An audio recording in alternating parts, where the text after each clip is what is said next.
Hello and welcome into the Retirement Playbook. We are the retirement people. Alspaugh Wealth Management, Tony Shore, always with me. Hello, Tony. Hello, Brock Alspaugh. Brock Oh, the Rock.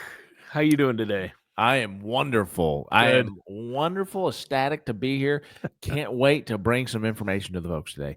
Tony, how are you doing? You know what? I had a long 3-day weekend, and you would think that would be a good thing, but I was so amazingly busy.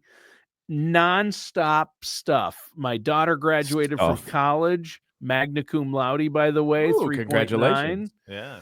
She's already taken one of her tests to get her CPA. She already has a job, full-time job lined up. So we're very proud of her. But Off the payroll. that was Payroll. Here we go. Tony Shore just got a woohoo! raise, Yeah, folks. I did just get a raise. Starting in September. Her job starts the first week of September. So until then, she's on the payroll. But once September hits, she's off, and she'll be taking me out to lunch. She's going to be making Heck yeah. almost as much as Dad for a starting salary. She got a good job right out of college. Awesome. So Isn't that what you want for your kids? That's so yeah, cool. Yeah, that's exactly. awesome. Yeah. Exactly. And I have 3 kids. 1 out of 3 ain't bad. There you go. No. I have 2 off. I'll have 2 off the payroll, and then the third. Yeah. Sometimes that third one just never gets off the payroll. Yeah, Hopefully it's not the case. I don't know about that one. So, but seriously, I had a busy one. Then I went to see my parents on Sunday. Then I had to help my daughter and her roommate move. We moved her on all day Monday, so no rest for the wicked. How about you, Brock? What have you been doing? Yeah, big old Memorial Day weekend. Plans got crashed though because the weather. I mean, it was a high of 68 or whatever. Plus, it rained, and it was just a miserable Memorial. Well, I guess this was on Sunday. Sure. So anyway, it just kind of was a bummer because that's always our kickoff, right? We always have a pool volleyball game, and it's just a fun time. But grilling out. Yeah, we Yeah. couldn't grill because of the weather too. Well, we grilled. I got a little covered patio, so we grilled look at some you. chicken wings. Chicken wings. A new recipe, by the way, Tony. How was it? Fabulous. Oh, Okay, I'm just going to tell you, okay? All right, so this is the deal. So I got some pineapple habanero seasoning. Ooh. All right, and I'm like, okay, that screams wings, right? Yes. And so I did that, and then I have a smoker. I put them on, smoked them for about an hour and 15 minutes or so. But I got the big ones. You can't get the little ones. Those are harder to measure how to cook. Yes, it they're is. just so much smaller. Yep. So I got the big ones. I think I got them from Walmart. They're just the big chicken wings. Anyway, so I did that for about an hour and 15 minutes on 250. And then I removed the smoker part of it and just, got them right on that fire and just finished them off, got them crispy and a little bit of char on there. And man, it was, those are the best wings I've ever cooked, Tony, I will tell you. Ooh, wow.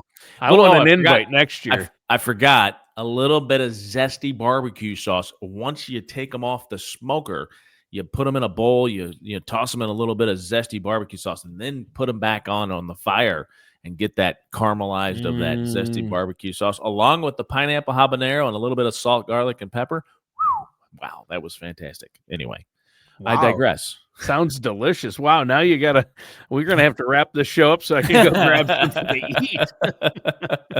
So who couldn't use an extra 50 grand for retirement? Yeah, so that's the topic of our show today. We're going to give you an idea, getting a little extra cashola for retirement. Yeah. We also, before we really get into that, we want to talk about our website here. It's alspaugwealthmanagement.com, alspaugwealthmanagement.com. You can check out all kinds of great information, past shows, and talking about, still, Tony, to this day, we're still talking about Roth conversions, getting that required minimum distribution for people that have excess money that has to be paid in them because they have to pay taxes on it. How can we reduce that quote unquote burden? And it sounds like a first world problem. It probably is, but that's part of our job is to try to jump over every hurdle for our clients. And so that's the strategy that can be put into place. Lots of great information. Just go to the website or check us out on YouTube by searching AlspaughWealthManagement.com or give us a good old-fashioned phone call, 573-332-7855. All right, Tony. So, we talked about who couldn't use an extra $50,000 in retirement. That's a lot of road trips for me. For me, Tony, that's a lot of extra golf, right? Yeah. Just imagine, right? I mean, $50,000 can go a very long way. You don't need to win the lottery, folks. You may just need to reassess your financial strategy and your personal timeline, and then make a few little tweaks. That's what this whole thing is all about. We sit down with people, we put together this great, comprehensive plan for people, and then it just turns out after the first year, maybe after the first 2 years, it's like, hey, we got to make a few tweaks. It's okay. That's normal. That's a plan is a blueprint, and blueprints are often changed, right? And so to get those changes made if necessary within your plan. But we're going to talk about, we're going to discuss to get that extra $50,000 before concluding the conversation about protecting your savings from a recession. Okay, so that these things all work together. Who doesn't want an extra $50,000? But we want to make sure too that we just don't go out and say, okay, we want to subject ourselves to a bunch of risk or whatever it is that you think you might have to do to get that 50,000, and that's just not the case.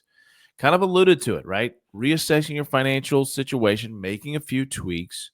Okay, and so there was an article, a Kipling article, that says Americans think they're need about $1.26 million to live comfortably in retirement, Tony. Now, if you're listening to that and you're thinking, wow, I'm not anywhere near that, it's okay. Don't panic. Okay, there's things you can do to maybe get there. Maybe you don't need to get there because your lifestyle doesn't justify that, right? So if you only spend $50,000 a year, you may not have to get to 1.26. Maybe you just need to get to 750,000 along with Social Security or a pension. So everybody's situation is different, but that's kind of what most people feel like that they need to live comfortably in retirement. So working just a little bit longer is one of the first things you can do to help yourself. And I'm not talking about adding another 5 or 10 years. Sometimes, Tony, it's just 6 months or even a year. Okay. That can move the needle more than you think. Because think about it. You're not taking withdrawals from your portfolio, from your IRAs, your 401ks, because you're still working. And by not taking a withdrawal and adding more money to your retirement account, that is a, sometimes we refer to two negative things as a double whammy, Tony. This is a double positive because you're not taking a withdrawal and you're adding money to it. You'd be shocked at just 1 year and what that would do for you over time. So, maybe it's for some, maybe it's 6 months, maybe it's a year, maybe it's 2 years. And for some, maybe it's 5 or 6 years. They need to work a little bit longer. Doesn't mean that you have to continue to do what you're doing now. Maybe you have a stressful job, or maybe you have a job that you don't really like that much, but you do it because you get paid well. It's the thing that's available to you.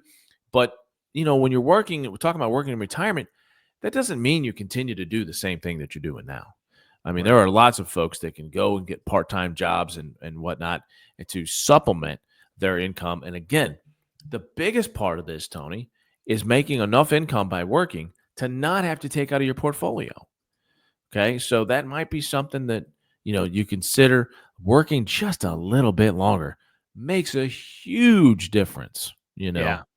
So Well, it really can. And obviously, you've got options and you have more power than you think, especially if you're working closely with somebody like yourself, a financial services professional who can help you draw up a plan, look at your specific situation and say, hey, if you just work 1 year more, you could make X amount. And we'll talk about some of those numbers. But for sure. what does an extra 6 months or a year mean for Social Security? It would also grow that as well, right? Bingo, Tony. So, most people think, no, look, you're eligible at 62 for your Social Security benefits. As long as you paid into the system and you're eligible, Sure. your first eligible date is 62. Okay. But now the payment that you start at 62 is going to be about 30% smaller than it would be if you waited to your full retirement age. Yikes. So, that's why I tell people, in fact, so funny we're talking about this. I had this exact same conversation earlier with someone. And he asked me, like, hey, I know I'm going to get less, but no, what would you recommend? And I said, well, wait a minute. That's a totally customized answer. And I got to know a lot more about what your situation is. First of all, are you married? Right? Mhm. If you're married and now we have to consider spousal benefits and then ultimately survivorship benefits, that complicates things big time. If you're single, you could do a break-even analysis, right? And figure out which option is best for you. Listen, I'm going to start at 62 because, I'm going to collect so many more checks. It would take 10 years. Great. That's called a break-even analysis. And if you're single, that's fine. But when you're married and you add in these other factors, it becomes very complicated and it's not one size fits all answer. But what I would typically say, and this is again very general, this is no customization whatsoever, is to wait until 67, right? Your full retirement age. If that's what your full retirement age is, 67 is a great age to hold off on to. Because then if you are working prior to your full retirement age, you don't have to worry about any of the payments being adjusted because you're earning too much money. You don't have to worry about any of that. And so, generally speaking, I would say wait till 67. But again, that's still a reduction. Maybe your situation warrants that you should wait until 70. And man, oh man, can you think about how much larger your payments will be? Even above the full retirement age bump, it's a 30% increase from age 67 to 70 almost. So, I mean, that's a big, big difference there. We're talking about 8% per year, more payments each year that you wait after your full retirement age. That's a big, big difference. And so I would encourage you to get a customized report, especially if you're married. We can actually do that for you here. It's called our Social Security Maximization Report. And we can get your full retirement age benefits. So what is your monthly benefit at your full retirement age? That's called your primary insurance amount. We need your primary insurance amounts for both you and your spouse, and we can run this report. Okay. Now, you're always going to use some assumptions, right? With cost of living adjustments. Typically, those have averaged somewhere around 2.5%, but we like to be conservative and show more like a 1% cost of living adjustment just to make sure that, again, let's be conservative on our projections. That way, if it works out better, great. But, the delayed retirement credits, those are set in stone, right? And so we know what those are. You're going to continue to get a higher benefit the longer you wait, period. That's how it works, okay? So the point going back to earning, getting an extra $50,000 in retirement is that if you wait and you push off Social Security, the longer you do that, the higher your paycheck's going to be, and therefore you can, accumulate a little bit more money. Again, it's like everything else. It's not a throw a blanket on it and say, you should wait until full retirement age. Again, that was a general rule, but man, oh man, you should see the differences. I mean, I've seen differences between taking it at your earliest age and the what we call optimized strategy be $200,000, Tony.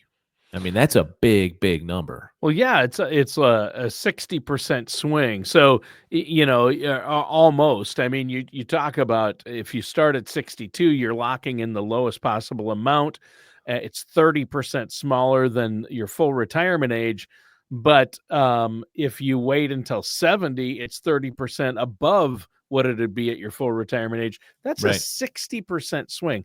In many cases, that is hundreds of thousands of dollars or over 100 over a lifetime. Now, Right. that said, it all depends on longevity. Some people's sweet spot might be 63 years old. Some people's sweet spot might be 69 or Right. might be 70, You but know, it might be 66. It's going to vary for based on sure. your situation. Nobody knows the day or time, so it's hard to lock in the exact highest amount.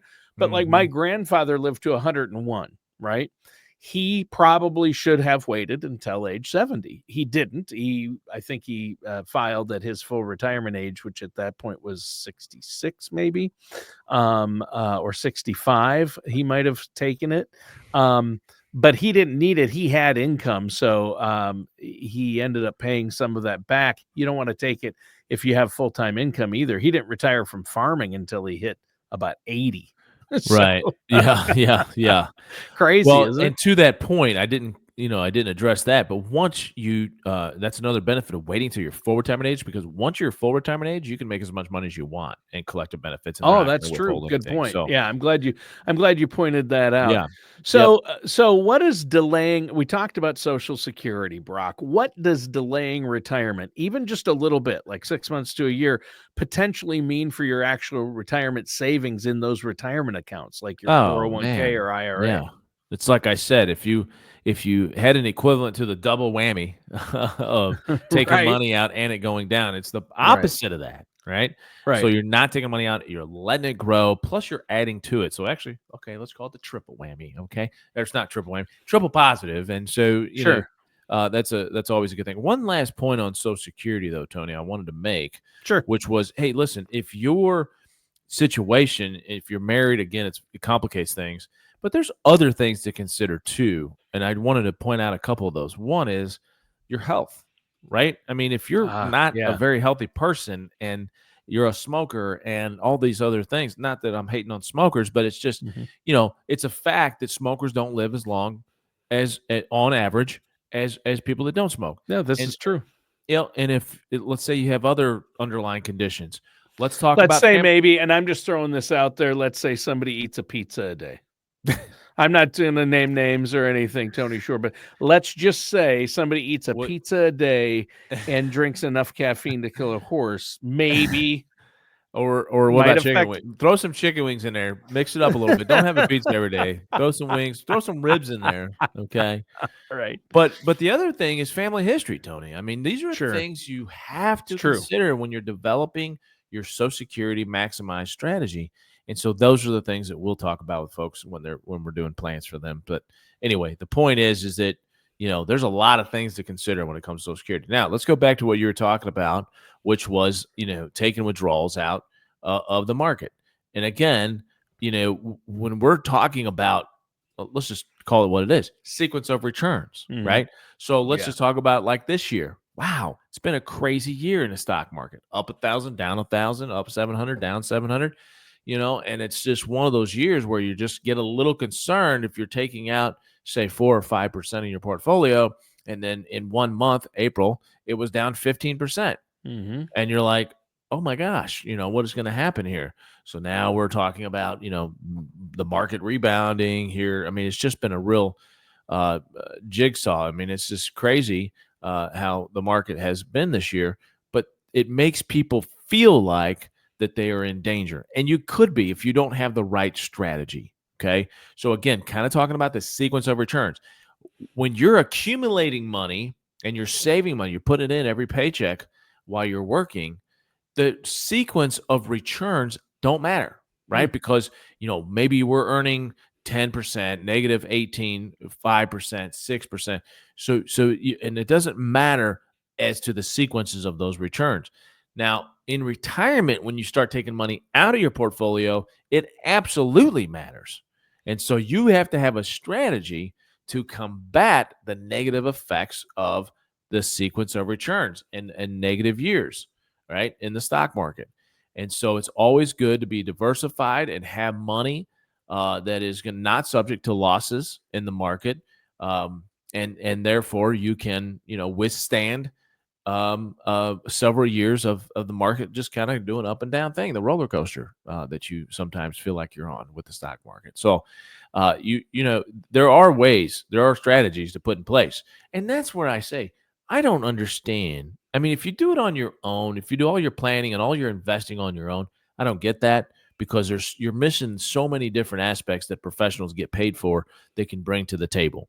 Okay, number one. Number two is the stress of that, Tony. Like, I can't imagine, trying to do something on my own and, all of a sudden market's down 2 years in a row, 3 years in a row. We seem to forget 2000, 2001, and 2002. Like it's never could happen again. And the facts is that it can. And so, we just got to be careful as to the strategy of our income, because it can work against you as well as it can work for you. Like what we're talking about here, getting that extra money, holding off on the withdrawals is a big way to help yourself. And working a little bit longer is another huge way to help yourself in retirement to get a little extra money. Social Security strategies, making sure you have the optimized Social Security strategy, can definitely help you get a little extra cash in retirement. So all of these things that we're talking about, Tony, will help you get extra cash in retirement. You Yeah. know, the I will say one last thing about what can help you in retirement. A big one I'm a big proponent of is your health savings accounts. Yeah. because you're going to have healthcare costs in retirement, period. Okay. So why not pay with them with tax advantage dollars, right? You put money in this HSA, you can continue to build it up and use it in retirement when you're going to have healthcare costs. You don't know, right? When you're working, you don't know if you're going to have healthcare costs. Maybe an accident happens, maybe you get sick, whatever, you need surgery, and the deductible is pretty high, so you're going to take it out and some of your HSA and pay for that. That's fine. That's great. But we don't know. Whereas in retirement, we're going to have healthcare costs. It's just as you get older, you have to go to the doctor and do it and have things done that are pretty expensive sometimes. So having that HSA, Tony, you talk about putting extra money in your pocket. Wow, what a great tool to use to say, I put in X amount of dollars during my working career. Maybe let's call it $20,000. I now have $30,000 in here. Okay, I took money out periodically to pay for my health care, but that is all tax-free. And it's triple tax-free. It's the only It's amazing. IRS designated account that has the triple tax benefit. It goes in tax-free. You don't pay. So you get a break on your taxes. You get to subtract that amount from your earned income the year you put it in, which is awesome. Then it grows tax-free. It's attached to the market, grows tax-free. Then when you take it out, as long as you use it for healthcare, and you will have enough expenses to use it for healthcare, even with Medicare, there's still premiums, deductibles, copays. You're still going to have out-of-pocket costs for drugs and hospital stays. It's not all covered. You're going to be able to use that money tax-free, and for things like aspirin, even over-the-counter stuff. It is amazing. It's a miracle account. Unfortunately, not everyone qualifies. You have to have a high deductible health plan, usually through an employer to get that, or through the healthcare exchange. So, if you have more questions about that, Brock, I know you've talked to people about this, but planning for healthcare costs in retirement is a big part of this. But that's one more reason why you might want to work an extra year to stock up that HSA, right? Absolutely. So there's another thing. We talked about 3 benefits, right? Not taking withdrawals out, putting money in, the growth that you'd be missing out on if you took it out. So and then now we're talking about putting money in HSA. I'm a big proponent. Everybody knows I love the Roth IRA, Roth 401k. I think it's the greatest gift Congress has ever given the American saver. And this is right along with it. That HSA and being able to roll that and use that in retirement is a huge, huge benefit. Okay? Yeah. I mean, So these are all things that can help you folks. I hope you enjoyed the show, got something out of it, and said, okay, these are some ideas that I can put to place right now. And that's what this show is all about, is helping you understand your situation and how you can help yourself and get a little bit more money in retirement. All right. Well, Brock, great show today. A lot of great information. Who doesn't want an extra 50 grand to spend in retirement? Whether it's in their retirement account, increased Social Security, or increased HSA. That's fantastic. Listeners, thanks for tuning in. Oh, before we go, how can our listeners get a hold of you if they want to put a plan in place? Yeah, just give us a call at 573-332-7855, or look us up on the web at alspaugh.wealthmanagement.com. And again, make sure you subscribe to that YouTube channel by searching Alspaugh Wealth Management in YouTube. All right. Again, Alspaugh.wealthmanagement.com. And thanks for tuning in. That does it for today's episode of the Retirement Playbook with our host, Brock Alspaugh.